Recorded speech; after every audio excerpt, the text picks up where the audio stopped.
It's beautiful, and it was great to see him back out again.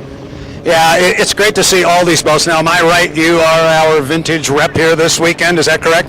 That is correct. Talk to me a little bit about the vintage class of the APBA. I know a couple of years ago we were talking about it, that it was the fastest growing group within the American Powerboat Associations. Still same? It's still the same.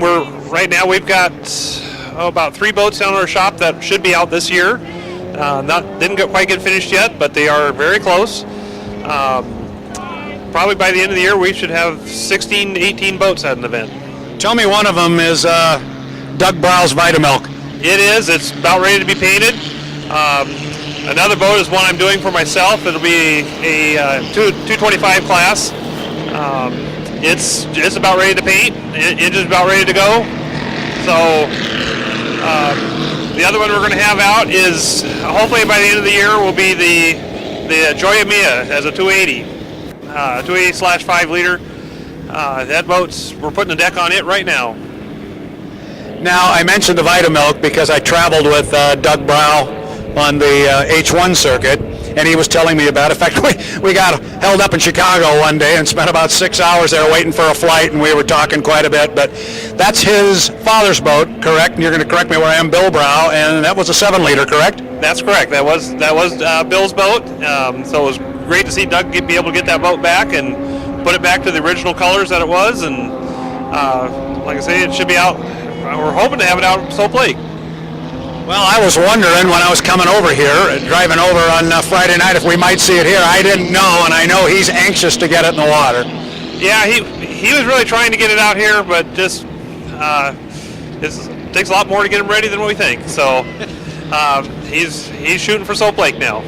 And when you guys start one of these restorations, you never know what you're starting with. I guess the first thing you've got to do is basically tear it down and see what's inside and see what you've got.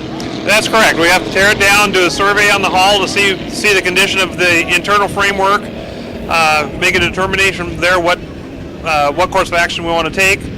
After that, we start doing the rebuild. And I would assume the idea is to keep as much of the original boat as you can. That's correct. We try to keep as much of the original boat as we can to keep it authentic. Like on the Vitamilk, all the internal structure was fairly sound, so we didn't have to do a whole lot there. We just had to do rebuild the sponsons because they were in very, very bad shape. We did that. We had to replace the bottom. The deck had been replaced just a few years ago, so the deck was fine. Fortunately, that boat was in pretty decent shape. I think if I remember the conversation, he found it at the base of Queen Anne Hill somewhere. Yeah, guy had it at the base of Queen Anne Hill. He had it in basically a tent storage still. Yeah. And the guy he wanted to see the boat out, but he didn't have the knowledge to be able to fix it, repair it correctly what it needed to be. So Doug was able to get it from him, and then we're taking it and doing the correct restoration on it. How much time do you spend behind the wheel? I spent a fair amount of time behind the wheel. Back in my racing days in the 70s and 80s, I did a lot. And now with the vintage stuff, I'm getting back in it and been having fun. Well, that was the next question. I've got to believe you're having an awful lot of fun. Oh yeah, it's fun because we're out trying to put a show on. We're not really racing, just doing an exhibition, making it look good, and do the best we can with everything. Well, you guys, and I say you guys, everybody involved in that vintage and historic division, you guys do an outstanding job. And wherever we go across the country, as I mentioned, I travel with the H1 circuit, and when they put the vintage boats in the water, it's a great show, and everybody loves it. And I made the comment this morning that when we put them in the water to run, you notice everybody comes over here to watch. Oh yeah, it's great. It's great, and to see the crowd watch them, they get excited seeing the old boats and see what it was like back in the day.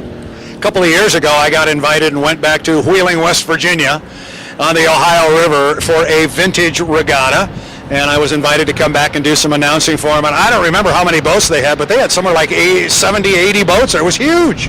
Yeah, Wheeling is one of the biggest events that they have, that we have with the vintage group here, and it's great to see all the boats out there. A couple years ago, my dad went back there, and he got awarded the boat boat builder of the year and for doing the restorations and everything like that. And this one guy was there that had one of our old boats, and he kept bugging my dad to get in the thing, and finally talked him into it, and it was a 280 class boat, and the guy had done the restoration. He had nobody else had driven the boat except for him from the restoration, so he never saw the boat run. Once my dad got in it and drove the thing, he goes, "Now I see what everybody was talking about, how you're supposed to drive it," because the guy, he didn't know, and my dad showed him how to drive the thing, and the guy was excited after that. Had a great conversation with your dad a couple of years ago over in Pateros. He goes, "Yeah, gosh, I built half these boats the first time around. Now I'm building them again." That's right, and he had a lot of fun doing it. And we figured that we roughly built about 75 boats back in the 70s and 80s. Looks like we lost the Tiger too. How many boats? I'm sorry, 70, 80 boats? Yeah, somewhere between 70 and 80 boats. My dad started building back in the mid-50s, and he built quite a few boats then, took some time off. Then in the early 70s, my brother Ed, he got the bug to go racing, and so we bought a boat and had him running, and all of a sudden, my dad got the bug to build boats again, and went crazy with them. And I believe it was your shop back in the 70s that did and you're going to correct me here, and I'm asking you to do that, but did the famous 27, 28-day rebuild restoration of the Hallmark Holmes. Yeah, that was actually a brand new boat we built. I remember. The old boat was too far badly damaged to repair, so we went ahead and made a decision to build a new boat, and we had it out. It was actually about 21 days. That's amazing, and I remember being down at your shop. Mom was telling us that was a family affair that year. Yes, it was. At the time, I was about 9 years old, and they'd have me crawling